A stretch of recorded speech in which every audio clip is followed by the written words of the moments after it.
Bonsoir. Au sommaire de ce JT, le plan de licenciement se confirme chez Eden Games, une société du groupe Atari. 50 postes sont menacés sur le site de Vèze.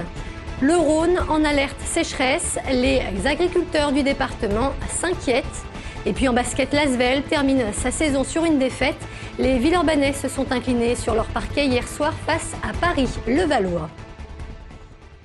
Inquiétude du côté des salariés d'Eden Games à Vèze. La rumeur qui courait depuis près d'un mois semble aujourd'hui se confirmer. 50 des 80 postes seraient en effet menacés de suppression. Les mauvais résultats du groupe Atari enregistrés ces derniers mois pourraient expliquer ce plan de restructuration. Les salariés réclament de meilleures conditions de départ pour les développeurs licenciés.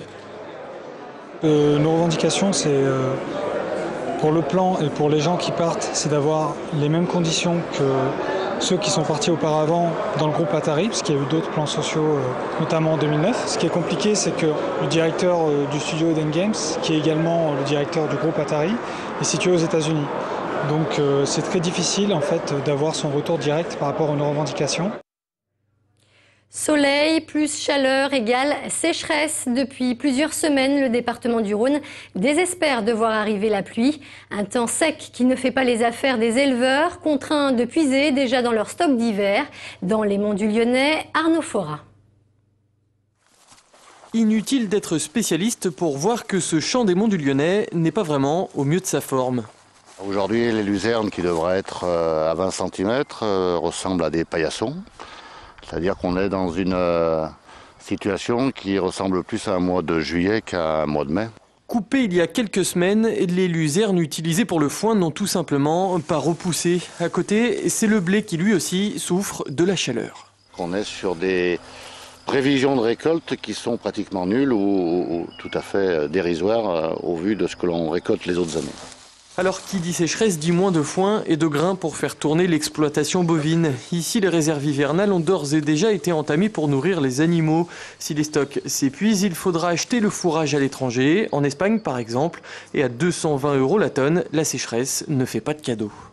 On va être dans une situation à mettre 20 000 € supplémentaires dans l'achat de fourrage. Donc on est dans une situation avec une double peine, effectivement des fourrages à acheter, une production qui risque d'être moindre par animal. Le département du Rhône compte au total quelques 2000 éleveurs professionnels qui tous, des monts du Lyonnais jusqu'au Beaujolais, souffrent et s'inquiètent de cette sécheresse qui dure. Alors sans pour autant céder au catastrophisme, ils attendent la pluie d'urgence. Météo France annonce d'ailleurs quelques orages pour les jours à venir, un bien maigre répit. On vous en parlait en début de semaine. Les identitaires lyonnais ont annoncé qu'ils maintenaient leur rassemblement prévu ce samedi, et ce, malgré l'interdiction du préfet. En réaction, le collectif de vigilance contre l'extrême droite a décidé d'organiser une contre-manifestation. Il demande au préfet d'empêcher ce rassemblement auquel pourraient participer près de 600 personnes. Nous pensons que le préfet devrait, en toute logique, interdire aussi ce rassemblement, ce nouveau rassemblement des identitaires Place Saint-Jean. Ce groupement est un groupement dangereux. Dangereux parce qu'il veut créer de la division, il porte atteinte au vivre ensemble, entre Lyonnais, entre Français, au nom de la dénonciation de l'islam. Les suites de l'accident mortel survenu hier après-midi sur le pont de l'université. D'après les premiers éléments de l'enquête, le chauffeur n'était ni ivre ni sous l'emprise de stupéfiants.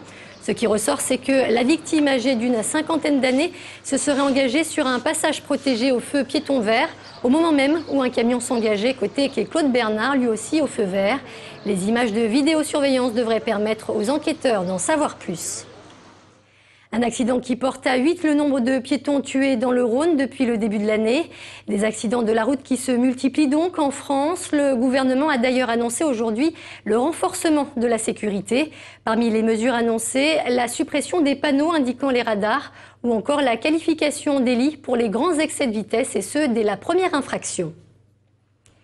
L'association socio-éducative de la maison d'arrêt de Lyon-Corba menaçait de mettre la clé sous la porte. Selon ses responsables, la préfecture aurait en effet décidé de ne pas renouveler sa subvention de 45 000 €, la plus importante pour l'association. Conséquence, les activités culturelles proposées aux détenus pourraient être purement et simplement supprimées. Près de la moitié des détenus de Corba sont concernés.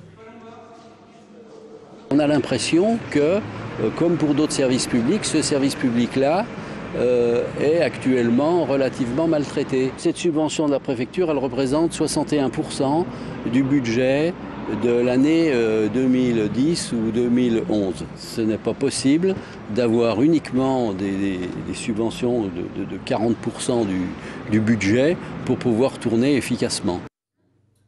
La petite reine s'invite chez Rhodia. Depuis quelques jours, une quinzaine de vélos sont mis à la disposition des salariés. Un partenariat vient en effet d'être signé avec la société lyonnaise Vélogique. Objectif, limiter l'utilisation de la voiture à l'intérieur même du site de Saint-Fond, un site qui s'étend sur près de 60 hectares. Ça consiste à attribuer donc une quinzaine de vélos qui sont derrière moi aux différents services et différentes personnes des différents services de la plateforme. Et puis du 9 au 31 mai, chacun va tester un petit peu lors de ses déplacements dans la plateforme ses vélos. L'idée, ce n'est pas d'imposer l'usage du vélo, c'est de dynamiser les déplacements avec le vélo. Et donc, c'est des personnes qui seront après intéressées. Donc on ne veut pas non plus que tout le monde se sente obligé de se déplacer à vélo. Notre but étant de mettre un petit peu en bouche et que les gens aient envie de se déplacer à vélo. Battus sur le fil, les Villeurbanais terminent leur saison sur une défaite sur leur parquet, 76-74 face à Paris-Levallois. Au classement, ils terminent 6e. Ils sont donc qualifiés pour les playoffs. Les hommes de Nordingrib affronteront la semaine prochaine Chalon. Les précisions de Brice Jaurès. Sans Matt Walsh et Devon Jefferson, l'Asvel s'incline au buzzer contre Paris. Après 10 minutes d'attente, c'est grâce à la vidéo que les arbitres valident le shoot. Une défaite qui prive les Villeurbanais de la 5e place qui leur tendait les bras, car dans le même temps, Roanne s'est incliné face à Strasbourg. Ce sera donc Chalon en quart de finale, une équipe que l'Asvel n'a pas réussi à battre cette saison en 3 confrontations. C'est la seule équipe qu'on n'a pas battue cette année. J'entends par là des grosses équipes. Mais bon, on perd d'un point chez eux sans Matt Walsh. On sait que ça va jouer à rien et que je pense qu'eux aussi, ils ont peur de jouer contre nous. Et malgré cette défaite contre Paris, l'Asvel fait figure de favori dans ses playoffs. Car après une entame de saison complètement ratée, la Green Team a relevé la tête et a fini très fort. 8 victoires sur les 11 derniers matchs de Pro A. De là à assumer un rôle de favori.